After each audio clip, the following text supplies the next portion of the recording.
Israel को जिस चीज का डर था वही हुआ। युद्ध में उतरा सऊदी अरब और बदल गया पूरा समीकरण। ईरान और सऊदी के सामने अकेला पड़ा इजराइल, अब अमेरिका के साथ की भी कोई गारंटी नहीं।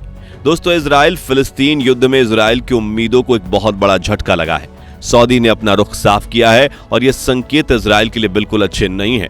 सऊदी की तरफ से हाल ही में ऐसा बयान जारी किया गया है जिससे सुनने के बाद शायद अमेरिका भी इजराइल का साथ ना दे। तो सऊदी की तरफ से आखिर इस युद्ध में क्या बात कही गई है, इस लड़ाई में सऊदी का रोल इतना ज्यादा खास क्यों है और इन सब में ईरान की क्या भूमिका रहने वाली है, ये सब कुछ आज हम आपको इस वीडियो में बताने वाले हैं, तो इसलिए इसे अंत तक देखते रहिए।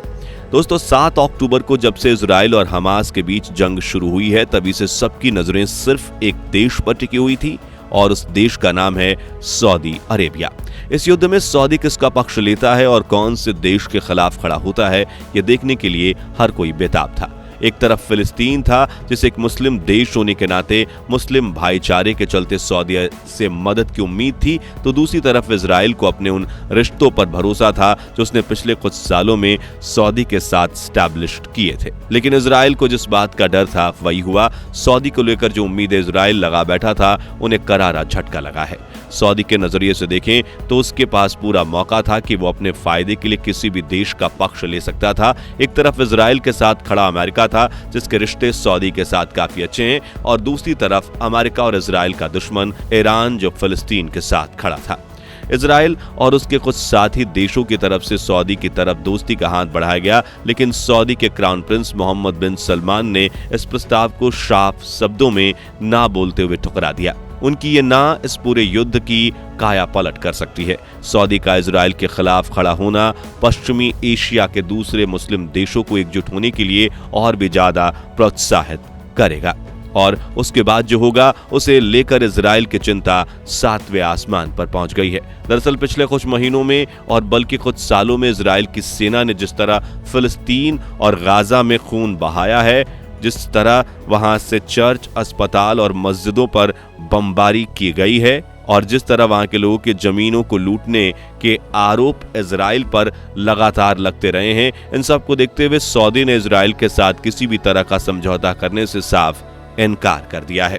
सऊदी की तरफ से कहा गया है कि जब तक इजराइल में बेंजामिन नेतन्याहू की कट्टरपंथी सरकार है तब तक उनके साथ किसी भी तरह की दोस्ती या शांति वार्ता नहीं की जा सकती। इस खबर ने पूरे पश्चिमी एशिया में तहलका मचा दिया है, क्योंकि इजराइल के खिलाफ दुनिया के सभी मुस्लिम देशों को एकजुट करने में सऊदी अब ईरान से भी बड़ी भूमिका निभा सकता है। यानी इजराइल के खिलाफ युद्ध का मोर्चा अब सिर्फ ईरान ही नहीं बल्कि सऊदी के भी हाथों में होगा। अब एक तरफ ईरान और उसके जैसे मुस्लिम देश सऊदी के इस फैसले से खुश होकर फूले नहीं समा रहे हैं, तो वहीं दूसरी तरफ इजराइल को इसका कड़ा झटका लगा है, क्योंकि हालात चाहे जैसे भी रहे हों लेकिन पिछले कुछ सालों में सऊदी और इजराइल के रिश्ते काफी अच्छे रहे हैं। ऐसे में इजराइल को उम्मीद थी कि सऊदी अगर युद्ध में उनका साथ ना भी दे तो कम से कम वो इसे खत्म करवाने की पहल जरूर करेगा, लेकिन सऊदी ने इजराइल को ऐसी उम्मीद पर पानी फेरते हुए करारा जवाब दिया है।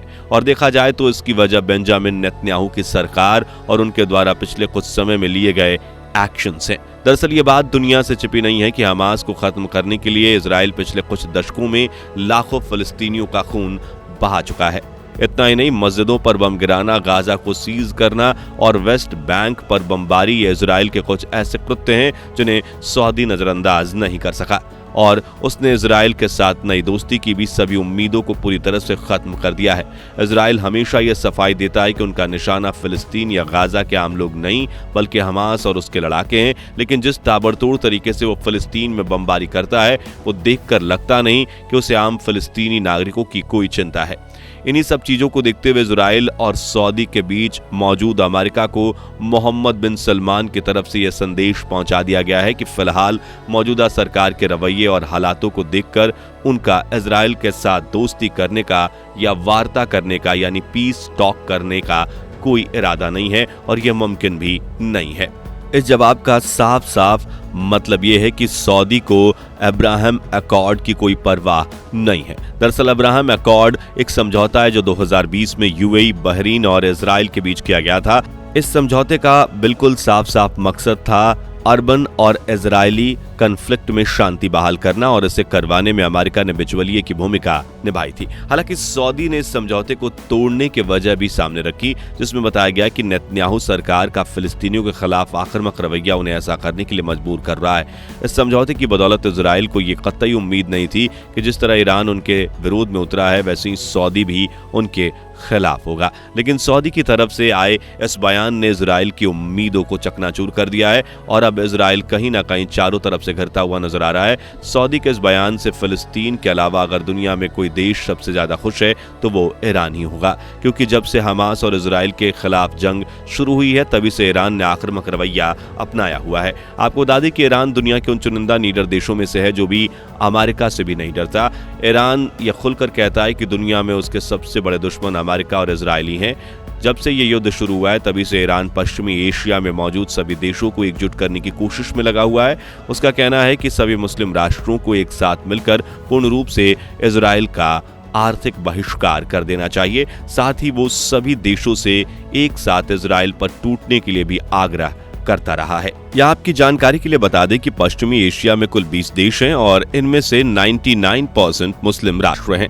ऐसे में अगर इनमें से आधे देश भी इस लड़ाई में कूद जाते हैं तो ये जंग एक विश्व युद्ध का रूप ले लेगी और सऊदी के इस नए रवैये को देखते हुए ऐसा होने की उम्मीदें काफी ज्यादा बढ़ गई हैं, क्योंकि जैसा कि हमने बताया पश्चिमी एशिया में मौजूद मुस्लिम देशों के बीच सऊदी की राय और उसके मार्गदर्शन का बहुत महत्व है। अगर सऊदी इजराइल के खिलाफ जंग में खड़ा होता है तो कई सारे देश उससे कंधा मिलाने के लिए आगे आ जाएंगे। मोहम्मद बिन सलमान का ऐसा कहना कि जब तक इजराइल का फिलिस्तीन पर जुल्म खत्म नहीं होगा तब तक सऊदी के साथ इजराइल के रिश्ते भी नहीं सुधरेंगे, ये कहीं ना कहीं इजराइल की चिंता को बढ़ा रहा है। और इसकी एक वजह यह भी है कि अब अमेरिका इस युद्ध में अपने हाथ खींचता नजर आ रहा है। असल में जिस तरह अमेरिका की दोस्ती इजराइल के साथ है वैसे ही वो सऊदी को भी अपना करीबी मानता है। ऐसे में जब सऊदी उस जंग में उतरेगा तो अपनी दोस्ती बचाने के लिए हो सकता है कि अमेरिका इजराइल के सपोर्ट में इतना इन्वॉल्व ना रहे जितना वो अभी है। और अगर ऐसा हुआ तो इस युद्ध में इजराइल पूरी तरह से अकेला पड़ जाएगा, क्योंकि रूस और चीन पहले ही इस लड़ाई में अपना पक्ष फिलिस्तीन की तरफ कर रख चुके हैं। दरअसल चाइना और रूस दोनों ही अमेरिका के कट्टर दुश्मन हैं और इस तरह की सिचुएशन में अमेरिका जिस भी देश का पक्ष लेता है रूस और चीन उसके खिलाफ खड़े हो जाते हैं। देखा जाए तो इस लड़ाई में अमेरिका भी काफी हद तक फंस गया है। एक तरफ इजराइल है जिसका हर हाल में साथ देने के लिए वो खुले रूप से ऐलान कर चुका है और दूसरी तरफ सऊदी जैसा दोस्त व उसके साथ दे रहे रूस और चीन जैसे दुश्मन। तो अब अमेरिका इस लड़ाई में आगे क्या स्टैंड रखता है ये भी देखने वाली बात होगी। वैसे आपको क्या लगता है, सऊदी के इस युद्ध में शामिल होने से क्या इजराइल कमजोर पड़ जाएगा?